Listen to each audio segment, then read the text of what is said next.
بكل سهولة هنقلب الممبار بالليمونة زي ما سمعتم كده بالظبط، وزي ما أنا قلتلكم طريقة جديدة للمبتدئين وحصري في لذيذة وسهلة. يلا بينا نشوف هنعمله ازاي.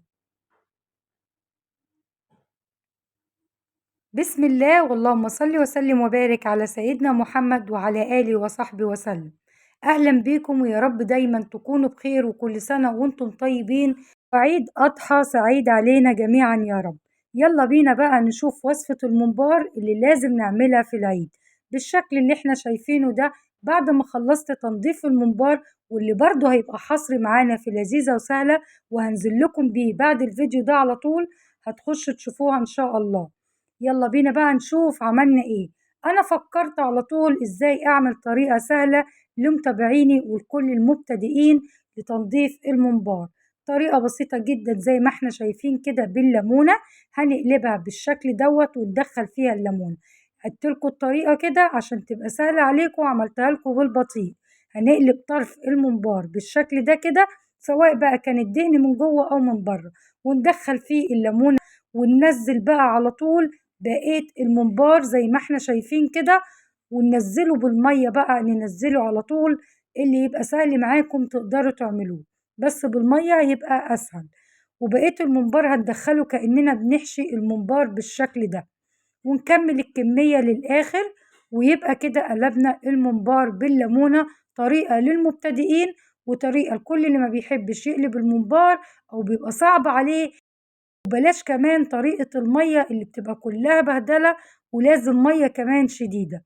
هيبقى بالشكل ده هنخلص طرف الممبار كله اللي فاضل معانا، وننزل بقى على طول من فوق كده بالراحة كده، ونطلع بقية الممبار اللي دخلناه من جوه بالشكل ده كده. هنطلعها بالراحة خالص، واحدة واحدة كده تطلع معانا بكل سهولة. أنا حبيت أقرب الكاميرا عشان تشوفوها كده وهي بتطلع قد إيه هي بتبقى سهلة معانا بالشكل ده. وبكل بساطة خلصنا ومفيش أي مشكلة معانا. ونكمل بقية الكمية كلها بالطريقة ديت، سواء كان ممبار عجالي أو حتى ممبار ضاني. بس الليمونة هي اللي بتختلف على حسب حجم الممبار. يعني لو الممبار واسع هتاخد ليمونة أكبر، لو الممبار صغير هتاخد ليمونة أصغر. ونخلي بالنا في طريقة القلب بالشكل ده بكل سهولة، بتاخد الطرف بس زي ما احنا شايفين كده، وبينزل بكل سهولة من غير أي تعب. انت بس اعرفي فكرتها وهتبقى سهلة معاكي إن شاء الله. كمان الممبار الضاني فيه بيبقى صغير خالص، مش هينفع كمان حتى على مقاس الليمونة الصغيرة. الطريقة دي هنقدر نعوضها بطريقة قلب الممبار على العصاية، أو بمعنى أصح في الفيديو اللي احنا هنعمله على سن السكينة، وهنبقى نشوفه مع بعض ازاي هنعمله بطريقة أمهاتنا زمان وأجدادنا. هنشوفها مع بعض الطريقة الأصلية لقلب الممبار زي ما احنا شايفين كده. وكمان حصري معانا هدية مني ليكم في تنظيف الممبار، هنشوفه مع بعض وبطريقة برضو لذيذة وسهلة. يلا بينا كمان نشوف بقية الممبار هنعمله تاني مع بعض، وهنشوفه كله بيدخل بكل سهولة اهو. الممبار ما بياخدش اي تعب. اعرفي الفكرة زي ما قلتلك وامشي عليها، وان شاء الله هتبقى ناجحة معاكي. يلا بقى يسعدني متابعتكم من جميع البلاد، وقولولي انتوا بتتابعوني منين. وكمان في التعليقات عايزة اعرف رأيكم، الطريقة قد ايه عجبتكم. ان شاء الله تبقى سهلة برضو معاكم. يلا بقى على طول تاني كده نشوف عملنا ايه. قلبنا برضو طرف الممبار ودخلنا الليمونة وكملنا بقية الكمية كلها بالشكل ده، سواء كان الدهن من جوه او من بره. الطريقة ناجحة معانا.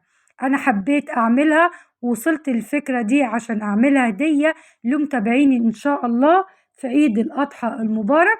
بالشكل ده نسهل مع بعض. بعد ما خلصت الكمية عدتها معاكم علشان نشوفها مع بعض، سواء بقى كانت الكمية كبيرة أو صغيرة. الطريقة تبقى ناجحة معاكي. حابة تاخدي الممبار كله كده وتخلصي الكمية وتسهلي على نفسك، هتبقى كويسة. حابة تقطعيه علشان ما يقفلش معاكي أو يتقطع أو يتزنق، كلها طريقة واحدة. امشي عليها وإن شاء الله تبقى سهلة معاكي، وهتبقى معاكي بكل سهولة بالشكل ده. والليمونة هتخرج معاكي وتسهل عليكي. كمان عايزاكم تخلي بالكم الممبار ما تخليهوش جاف، يعني لازم يبقى في مية بالشكل ده علشان ما ينشفش ويبدأ يتقطع معانا. وتنظيف الملح والليمون وشوية خل كمان هيبقى معاكي حلو أوي ويمنع أي زفارة. هنخلص الكمية بالشكل اللي احنا شايفينه كده واحدة بواحدة زي ما شفنا مع بعض. إن شاء الله الطريقة هتبقى سهلة معاكي وهتعرفي تعمليها بالشكل ده. كمان مش هتحتاجي ان انت تقفي على الحوض وبهدلة المية او تفضلي واقفة لما تخلصي الكمية كلها وبتبقى الطريقة مرهقة. لا، يلا بينا اعملي الطريقة ديت وانت مرتاحة من غير اي تعب. خلصنا الطريقة زي ما شفنا كده وهنحطها بقى في الليمون وشوية مية ونبدأ بقى في وصفتنا ان شاء الله اللي هننزل بيها برضو مع بعض وهنشوف عملناها ازاي. الطريقة ناجحة والطريقة سهلة جدا واتمنى ان هي تعجبكم واتمنى ان انتوا تجربوها. هنا انا كنت عاملة حتة كده كانت عندي ضاني، قلت نشوفها مع بعض عشان تشوفوا الوصفة ان هي نافعة في الضاني ونافعة في العجالي.